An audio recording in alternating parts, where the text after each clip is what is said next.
তো দেখতে পাচ্ছেন বন্ধুরা, ব্যাগিং করা হয়ে গেছে। তো এইভাবে এখান দিয়ে কেটে দেওয়ার কারণ হচ্ছে হাওয়া পাস হবে, ফলটা নষ্ট হবে না, আর বৃষ্টির পানিগুলি যেন না পড়ে। উপর দিয়ে ক্লিন আপ করে দিয়েছি, তো ভিজবে না।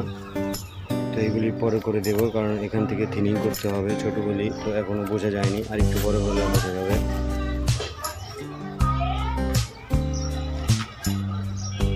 দেখতে পাচ্ছেন এই ব্যাগিংটা যদি আরেকটু আগে করে দেওয়া যেত, তাহলে আপনার এই দেখতে পাচ্ছেন মাকড়ের কারণে উপর দিয়ে হাঁটে এবং আঁচড় লাগে, এই জন্য দেখতে পাচ্ছেন স্কেচ করে গেছে। ফলগুলি কিন্তু ভালো আছে, দেখতে আপনার অসুন্দর। আর এই ব্যাগিংটা আগে করে দিলে আপনার এই প্রবলেমটা হয় না। যেমন এই সাইজ হয়ে গেছে, এখান থেকে আপনার এখন থিনিংটা বোঝা যাবে কোনগুলি বড় হবে ফল আর কোনগুলি হবে না। যেমন এইটা হবে না, এটা ছোটই থাকবে, এই ফলগুলি বড় হয়ে যাবে।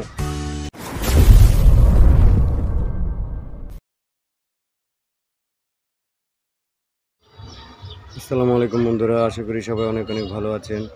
তো বরাবরের মতো আমি শফিক, আর আপনারা দেখছেন গার্ডেনিং ফিউচার বাংলাদেশ। আঙ্গুর গাছ আমরা অনেকেই ভালোবাসি, আঙ্গুর গাছ বাড়িতে করতে চাই। তো সব ধরনের গাছে যাতে আপনার ভালো ফলন পাওয়া যায় না, যার জন্য ভালো জাতটি সংগ্রহ করতে হয়। আর আঙ্গুর গাছের যত্নে সাধারণত কয়েকটি স্টেপ করলেই আপনারা খুব ভালো ফলন পাওয়া যায়, খুব বেশি যত্নের প্রয়োজন হয় না। তো যখন ফুল আসার আগে আপনার প্রুনিং করতে হয়, তখন স্প্রে করে দিতে হয়। তারপরে যখন প্রুনিং করে দেওয়া শেষ হয়, তখন ফুল নিয়ে আসে ফেব্রুয়ারির দিকে, ডিসেম্বরের শেষের দিকে প্রুনিং করে দিই। তো ফেব্রুয়ারিতে যখন ফুল নিয়ে আসে, তখন ফুলটা ফোটার আগে একবার স্প্রে করে দিতে হয়, এবং ফুলগুলি যখন গুটি সেট হয় এরকম আকৃতি, তখন আরেকবার স্প্রে করে ব্যাগিং করে দিতে হয়। তাহলে আপনার ফলগুলি টিকবে এবং নষ্ট হবে না, কারণ এই সময়টায় আস্তে আস্তে গরম পড়ে, যার কারণে মাকড়ের আক্রমণ বেশি হয়। তাই স্প্রেটা করে দিলে আপনার ফলগুলি ভালো থাকে। আমার আগে পিছে ফলন হয়েছিল, যার কারণে বড় ছোট রয়েছে। তো আমি এইভাবে পরিচর্যা করি। আপনারা ছাদ বাগানে যদি এভাবে পরিচর্যা করেন, তাহলে খুবই ভালো ফলন পাবেন আঙ্গুর গাছের জন্য।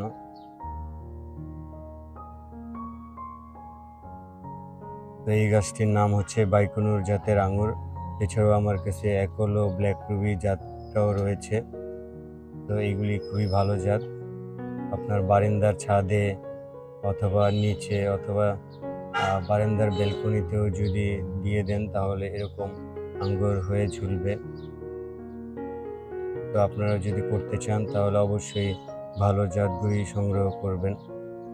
এর আগে ভিডিওতে কিভাবে পরিচর্যা করতে হয় এবং প্রুনিং করতে হয় দেখিয়েছিলাম, আপনারা দেখে নেবেন। তো দেখতে পাচ্ছেন ফলন এসে পড়েছে। প্রুনিং করে দেওয়ার পরে আপনার ফলন আসে, আপনার কি পরিমাণ ফলন এসেছে।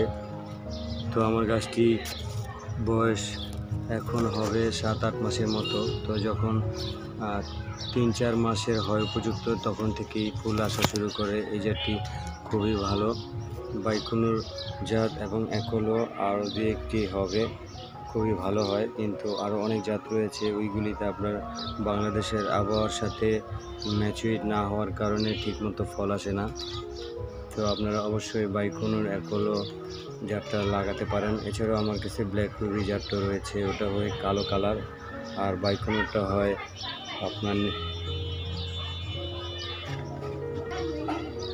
খয়েরি কালচে হয়। তো আপনার দেখতে খুবই অসাধারণ এবং লম্বাটে সাইজ হয়, খেতে খুবই মিষ্টি। তো দেখতে পাচ্ছেন এখানে 2টি ডাল থেকে আমার 2 থোকা করে 4 থোকা হয়েছে, আর এখানে একটি থেকে একটি থোকা হয়েছে।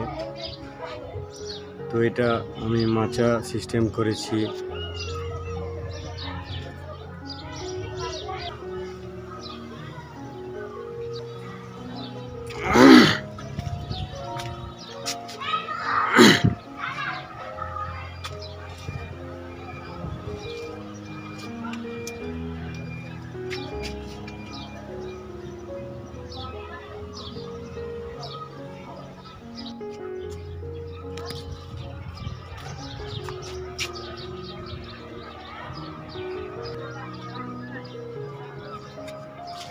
দেখতে পাচ্ছেন বন্ধুরা, এটি হচ্ছে একলো জাতের। তো এটাও খুবই ভালো, এটাও সবসময় ফুল আসে। দেখতে পাচ্ছেন এখন দিয়ে ফুল আসার পরে আমি আগা এই পাশ দিয়ে ভেঙে দিয়েছিলাম। এখান থেকে আবার নতুন ডাল বের হয়েছে, এখান থেকে আবার ফুল দেখা যাচ্ছে। এই গাছটি আগেও ফুল আসছিল, যখন গাছটির বয়স 4 মাস ছিল, কারণ ফুলগুলি আমি ফেলে দিয়েছিলাম। তো এখন রাখবো, একসাথে এখানে বড় হবে, কিন্তু বেশি উপরে উঠতে দেওয়া যাবে না, প্রুনিং করে রাখতে হবে আগাটা। তো এটার ভিতরেও আপনার এটা এখনও ফুল আসে নাই, এ পাশে ফুল আসছে। আর এখানে এই গাছটা যথেষ্ট ম্যাচুরিট না হওয়ার কারণে অল্প থোকা পেয়েছি। এটা পরবর্তীতে বয়স হলে আরও বেশি থোকা পাওয়া যাবে।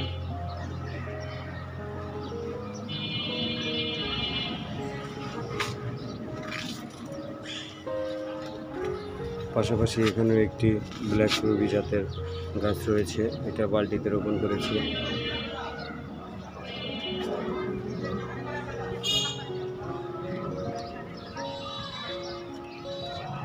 তো প্রুনিং করার পরে আমার কয়েকবার স্প্রে করে দিতে হয়েছিল, কারণ মাকড়ের আক্রমণ হয়। আপনার যখন ফুলগুলি ফোটার আগে স্প্রে করে দিতে হবে, এবং আপনার যখন গুটি সাইজ হবে তখন স্প্রে করে দিতে হবে। এই সাইজে স্প্রে করে আপনার ব্যাগিং করে দিতে হবে, কারণ বৃষ্টির কারণে আপনার ফলগুলি নষ্ট হয়ে যাবে, পচে যাবে।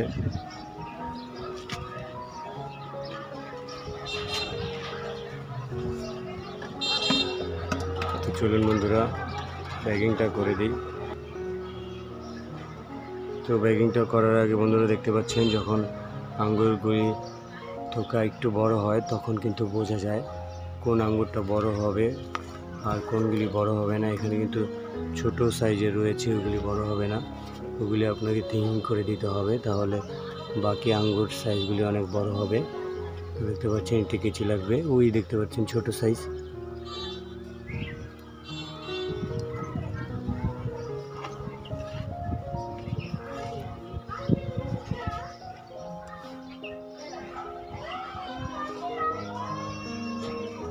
এগুলি বড় হবে না, আপনার থিনিং করে দিলে ফলের সাইজগুলি অনেক বড় বড় সাইজ হবে।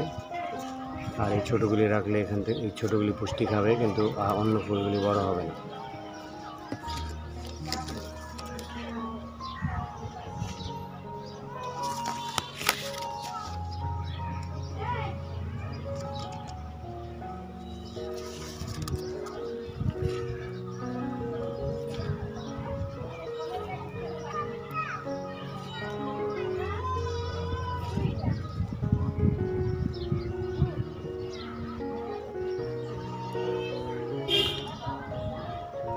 দেখতে পাচ্ছেন বন্ধুরা, এই ছোট সাইজ, এটা ছোটই থাকবে, বড় হবে না।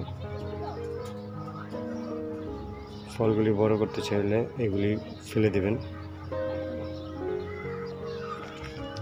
তো দেখতে পাচ্ছেন বন্ধুরা, আমি পলি করে দেব। এই পলিটা দেওয়ার আগে দুই পাশে এভাবে কেটে দিতে হবে, যেন হাওয়াটা পাস হয় আর বৃষ্টির পানিটা ফলের উপর না পড়ে। এই জন্য এখান দিয়ে আমি পিন আপ করে আটকে দেব। তো এক হাতে করার জন্য বন্ধুরা দেখাতে পারছি না, আমি প্যাকেটিং করে দেখাচ্ছি। তো দেখতে পাচ্ছেন বন্ধুরা, ব্যাগিং করা হয়ে গেছে। তো এইভাবে এখান দিয়ে কেটে দেওয়ার কারণ হচ্ছে হাওয়া পাস হবে, কারণ ফলটা নষ্ট হবে না, আর বৃষ্টির পানিগুলি যেন না পড়ে। উপর দিয়ে পিন আপ করে দিয়েছি, তো ভিজবে না। তো এগুলি পরে করে দেব, কারণ এখান থেকে থিনিং করতে হবে ছোটোগুলি, তো এখনও বোঝা যায়নি, আর একটু বড় হলে বোঝা যাবে।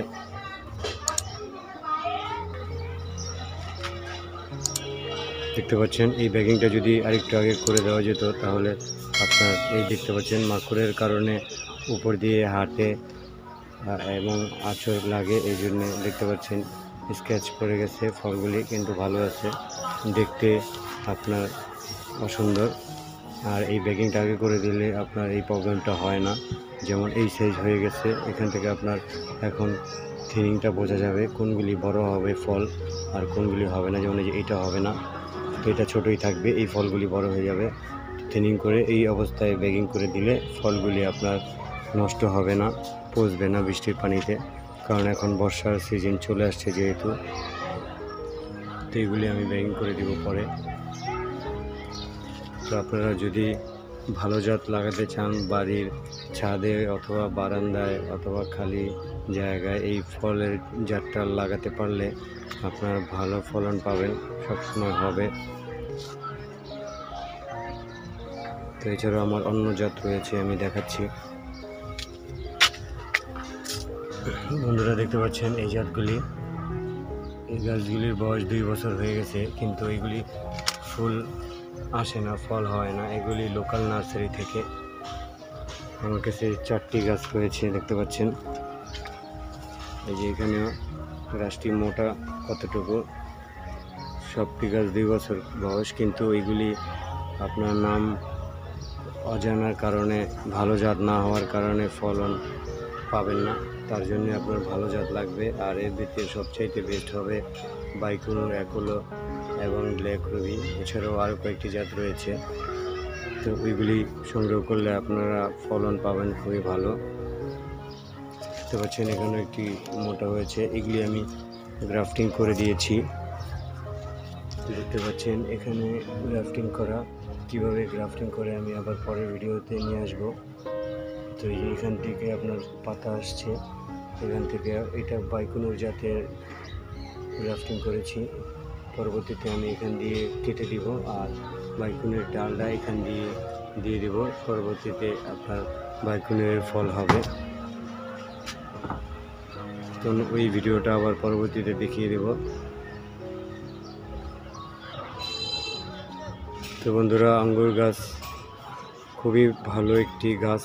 এটা আপনার চায়নার একটি ভিডিওতে আমি দেখেছিলাম, প্রায় অনেক এক মানুষ সমান মোটা হয়। ভাবেন একবার ওই গাছটার বয়স কত বছর হতে পারে। তো আঙ্গুর গাছ যেহেতু অনেক বছর বাঁচে, আপনারা যদি অল্প পরিচর্যা করেন তারপরে খুবই ভালো ফলন পাবেন কয়েকটি ভালো জাতের গাছ থেকে। আর কিভাবে পরিচর্যা করে আমার ভিডিও থেকে দেখে নেবেন।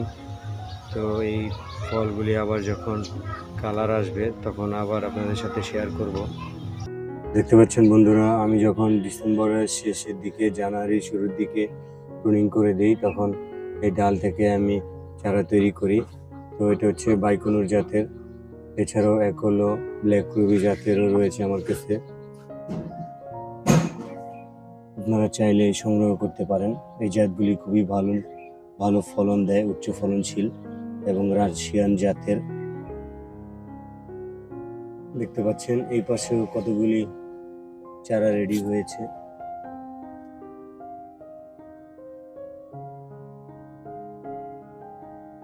তো এই চারাগুলি আপনারা যারা সংগ্রহ করতে চান, স্ক্রিনে দেওয়া নাম্বারে যোগাযোগ করুন।